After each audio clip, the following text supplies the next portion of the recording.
The end of vanilla World of Warcraft. For years this version of Azeroth has tested us, for grinds, for raids, for PvP and all the chaos in between. But now we're standing on the edge of something new. The final patch is here. Before the Burning Crusade changes everything, there's one question left. How far can we get as level 60 in the final days of vanilla? From scrub to stud.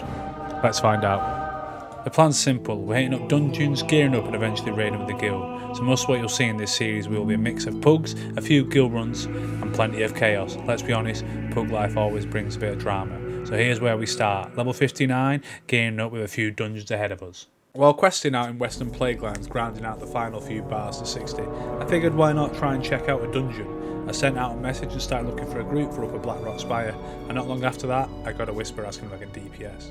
Luckily, the group's already stacked, and even better, they've got a warlock. Oh, This means Warlock? one thing, no 10-minute flight from the Plaguelands. Seriously, that flight is long enough to make a coffee, grab a snack, and question why I'm still playing this game. Yikes. With the summon ready, I'm in. We get there, buff up, start our rolls, and it's time to roll. Upper Blackrock Spire, one of the final tests before endgame, and I'm just hoping I can get these hit shoulders off the first boss. So here's the thing, I've never actually played Warrior before, not in Vanilla WoW anyway, and now that I'm climbing higher in levels, I'm finally starting to understand how this class really works. The rage management, the stance dancing, the timing, it's way more technical than I expected. I'm trying to lock in my DPS rotation and squeeze every single bit of damage I can, and honestly not embarrass myself in this group. I'm playing Undead, which, let's be real, isn't meta for Warriors, but hey, we make do with what we've got. And it is vanilla, so we're playing it in that classic style. Right now, I'm saving up for Edge Master's handguards because I'm going to miss every other swing. I might as well invest in something that helps me hit something. As you can see here, I'm trying to set up a macro which helps me switch stances when I'm trying to apply my rend, as I'm just learning the rhythm of how to fight, swap stances, and really slam that rage into the opponent. I've never played Warrior before in my life, but that's kind of the fun, right? Learning, failing, improving, one dungeon at a time. I was clearing out the first few packs, we round the corner and start heading up the stairs, and that's where we meet our first real challenge of the dungeon, Pyroguard Ember Seeker. He's a powerful fire elemental being held captive by a group of warlocks, and before we can move any deeper into Blackrock Spire, we have to take him down. Once Pyroguard's defeated, the doors ahead open, and we'll continue our climb through the spire. But before we can even think about that, there's only one thing on my mind: loot. Specifically, the True Strike shoulders. Yeah, they're technically leather, but they come with a juicy 2% hit chance, and as an undead warrior, I'll take every bit of hit I can get. And just like that, Pyroguard goes down. Now for the real moment of truth, loot time. I'm sitting here hoping, praying for those True Strike shoulders, and what do we get instead? The Flaming Band of the Whale, a caster ring with spirit. Not exactly the flaming upgrade for a warrior, but hey, it's part of the grind, we'll keep pushing deeper into UBRS. After defeating Ember Seeker, a door unlocks and opens into the Rookery, the legendary Leroy Jenkins ring. One of our precincts is summoned Soulcraft for their debunked shoulders. The fight goes smoothly and the shoulders actually drop. Typical, just not the ones we need. Still, good for them. With that done, we push deeper into the spire, heading up the ramp towards Jed Runewatcher, our next boss. Though unfortunately, he's got nothing really interesting for a warrior, it's just part of the dungeon. While going back through the footage to edit this video, I realised something I completely missed in the moment. The boss we did specifically for the devout shoulders for the priest, yeah, they were actually won by the Mage, GlaciusMage, and the warrior in our group was not happy at all. Little did I know, it would be me next. With Jed down, we push forward, clearing the last few trash packs and making our way towards the ramp. At the top, we reach the balcony where Nefarian himself sits. We jump over the balcony and into the pit. Down below, this is where it all happens, the arena where Ren Blackhand makes his entrance mounted, ready to crush anyone who stands in his way. Ren Blackhand, War Chief of the Dark Horde and Chieftain of the Blackrock clan. He believes as a true War Chief of the Horde, seeking to overthrow Thrall with the help of Nefarian and the twisted chromatic dragonfly, his mount Gif, a massive chromatic drake. Ren's got some serious loot potential for us. The Eye of Ren, the Battleborn Bracers and the Delran's Sacred Charge and Tribal Guardian, the legendary sword offhand combo. And as you can guess, unfortunately, none of it drops. After taking down Ren, we move on, up a few ramps and around some corners, clearing trash with relative ease. The next stop, the Beast. This boss doesn't really have anything we're chasing for Warrior, but there is one thing everyone's watching after, the Ace of Beasts. In this no GDKP meta, the card's worth a lot of gold and people have started hard reserving it wherever they can, so let's see if we get lucky.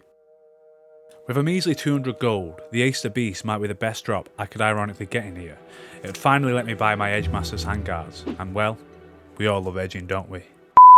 It has settings for edging. Edging towards base. You get me, boys? Anyway, let's see how it goes. We pull the beast and honestly the fight's pretty standard. A few fears, some chaos, nothing out of the ordinary. And he goes down and what do we get? Tristram leg guards and Frostweaver cape, both utterly useless to me. Standard. After we slay the beast, it's time for the final challenge. The path to General Drakisaf is no joke. The trash packs leading up to him are notoriously brutal. We take it slow, clear carefully and make our way across the bridge. One last push before the final encounter. Before we even set foot on the bridge, things start to unravel. We clear the first pack smoothly, but then our hunter jumps for gun and pulls the next one, which chains half the mobs on the bridge. The tank's had enough. He kicks the hunter mid-fight and gives him a little wave as he disappears. The chat lights up, people are arguing, and the group's patience is wearing thin. So now we're headed to Drakisaf, one man down. We step into the final chamber, General Drakisaf waiting at the end of the hall. He's no pushover. In Classic WoW, Drakisaf is one of the toughest 5-man bosses, which is exactly why we came here as a 10-man group. Upper Blackrock Spire is one of the few dungeons in the game where you can still complete the quest as a raid, which makes it unique. Most other dungeons in Classic can technically be entered with 10 players, but since you can't complete the quest in the raid, it's rarely worth doing. The strategy for Drakisaf is a classic one. The mage pulls and kites him down the hallway, while the rest of the group focuses on taking out the 2 elite guards. Once the odds are down, the mage ice blocks and Drakisaf runs back to the tank. From there it's a straight up brawl, burn him down and finish the dungeon strong. It's got a few pieces I'm after. A belt, a ring and a 2-handed epic sword. Also a quest reward which gives 2% crit. And for once luck is on our side. A Brigham Girdle drops with 1% hit, 15 strength, 16 stamina. It's a solid belt and these are the best piece we've had all run. Just as I thought things were ending well, I completely forgot to pick up the quest to get the crit trinket, so we're going to have to come back for another run. We finish up the dungeon and start running back to the entrance. A group leader asks if we want to run it again, and honestly, why not? So we reset, head back in, and this is when things take a turn for the worse. For Rat, GlaciusMage, who needed and took the priest showed us last run, even though we specifically did the boss for the priest. Let's skip forward to Jed and see what happens. Jed goes down and boom! Cloudkeeper plated legs drop. BOE, massive upgrade for me. Every little bastard in the group needs, and of course GlaciusMage wins them again. At this point I'm beyond belief. I'm seething. I'm officially on GlaciusMage watch, keeping an eye on everything he does. And sure enough, a bit later I catch him needing on leather legs. With my salt runneth over, I let the group know full salt mode is activated.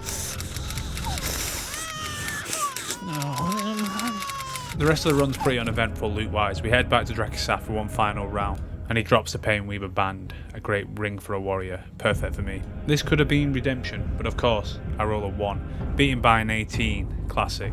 One usable item in all runs, multiple lost rolls and a BOA picked and injured.